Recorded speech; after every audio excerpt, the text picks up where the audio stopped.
Did you ever notice how much peace and beauty surrounds our country roads? Tourism brochures always show 2 lanes to illustrate the attractiveness of an area. When illustrating the ugliness of an area, it's the 4-lane limited access highways that are pictured. Isn't that telling? The Illinois Department of Transportation, IDOT for short, has plans to change part of our region from the first picture to the second in the name of progress. We believe in progress, but not in their definition of it. We also believe their notion of progress is detrimental to your quality of life, and we'll tell you why. This video explores expansion in the region, what it means, what it costs, and how it impacts you. The Department of Transportation has planned a corridor through 100-year-old family farms and small towns in southwest Illinois. 41 miles from Troy on the north to the JB Bridge on the south. It says this is necessary because a feasibility study it commissioned in 1999 predicted a big increase in population. But the study missed it. There has been no huge population growth. In Illinois, as in Missouri, the St. Louis region is feeding on itself. The core cities continue to stagnate and shrink.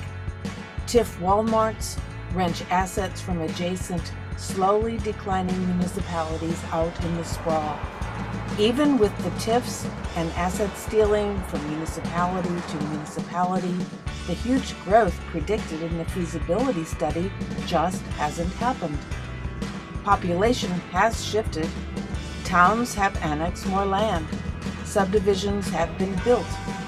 But the 3 Illinois counties of Madison, St. Clair, and Monroe have seen only a small increase in population and 30% less than that on the Missouri side of the river. The Mid-America Airport has made the NBC Nightly News fleecing of America twice. Still no passengers, no airlines, and still a multi-million-dollar albatross around taxpayers' necks. Bad planning. This corridor was protected, said IDOT, so that if and when a highway, dubbed the Gateway Connector, were built, it would cost Illinois less money than if there were no corridor protection. The idea was that the corridor would discourage building within it or near it. But not one request of the 32 commercial and 18 residential requests for capital improvements or building in the corridor has been turned down by the state. None of the properties have been purchased by IDOT. The Transportation Department has seemingly ignored the corridor protection at every opportunity and now says the project is on long-term hold.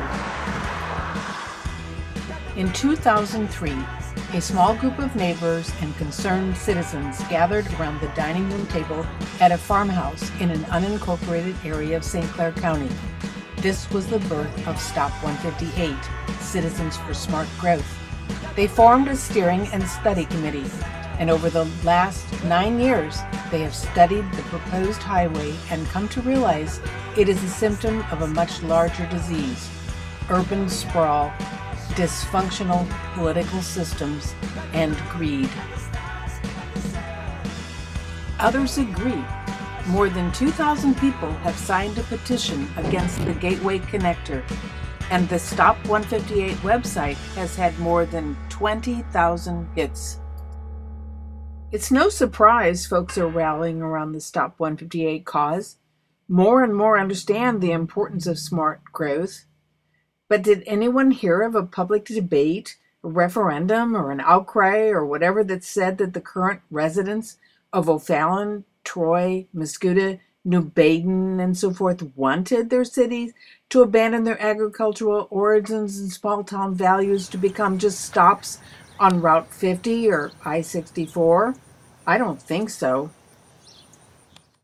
O'Fallon, a city of 29,000 people, wants to have a population of 71,000 in 10 years, with borders reaching rural Troy on the north, into Fairview and Caseyville on the west, into Lebanon on the east, and as close to Freeburg as possible on the south. But is that what the people want? Remember when Baldwin and Manchester, Missouri were sleepy rural towns? Remember when Chesterfield was most famous for their smokehouse barbecue? Now Chesterfield Valley is non-stop, bumper to bumper, from Wentzville, soon Warrenton, all the way downtown.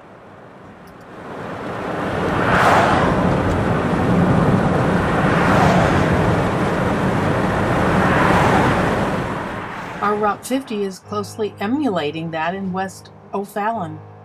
How do the politicians find and declare a mandate to do this? And has anyone's taxes gone down because of the increased tax base? I don't think so. Over a decade ago, IDOT put a $500 million price tag on this massive highway project. With 3% inflation, this will equal $1 billion by 2025, and this does not reflect the forever cost you will pay for maintenance and repair. Looking beyond this additional tax burden, some of your neighbors will be asked to give up nearly everything they have. It will be demanded of them, and if they refuse, their property will be condemned and taken by eminent domain.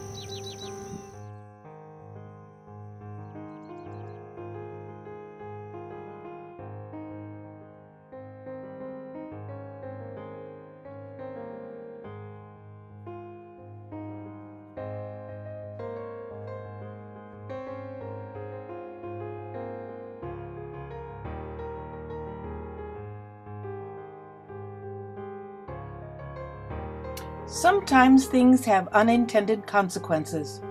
When I-255 was built, that area was very rich farmland, famous for produce, corn and cantaloupe. It was the horseradish capital of the United States. With I-255, an outer belt highway circling East St. Louis, the area is already experiencing blight and decay. Sprawl spreads out from the center. And by moving growth from the inner core to the perimeter, another highway would remove any hope of support and revitalization from areas to the west. A part of our area that used to be a vibrant city, but which now can just be driven by, encircled as it is by large limited access highways. IDOT has a lot of work it could be doing to improve the quality of transportation in the region. Examples of sensible improvements are like those here at 50 and Scott Troy, and Troy O'Fallon and Route 40. Both used to have backups at high traffic periods, but now the simple addition of turn lanes solved the problem without building another highway.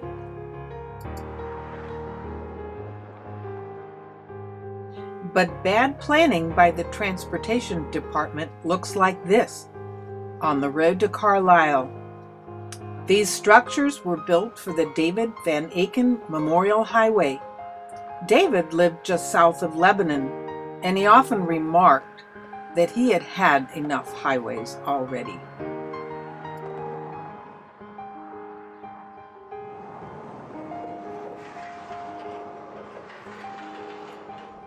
We all know our existing roads and bridges require extensive maintenance just to keep them safe. This is where our transportation dollars should be directed, not to paving new roads through residential and farmland areas. We also need to increase Metrolink and other public transportation. Encouraging new highways means encouraging urban sprawl. And although IDOT says that it just follows the people, transportation experts throughout the country are well aware that highways encourage sprawl. St. Louis already has the second worst example of urban sprawl in the nation. We don't want more. Some politicians and transportation departments need to catch up with the rest of the country.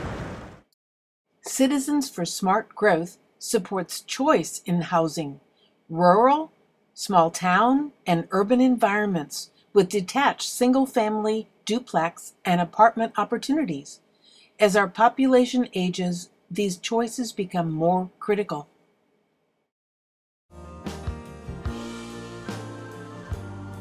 Some of our urban areas are struggling to recover. Some are struggling to survive. But much more effort needs to go to the recovery of brownfields. That is, the rebuilding in areas left vacant by business, industry, and people. East St. Louis has been called the most depressed ghetto in the United States. Violence is inflicted on these communities when governments divert money to the affluent suburbs. Citizens suffer as businesses follow the highways, leading them farther and farther out.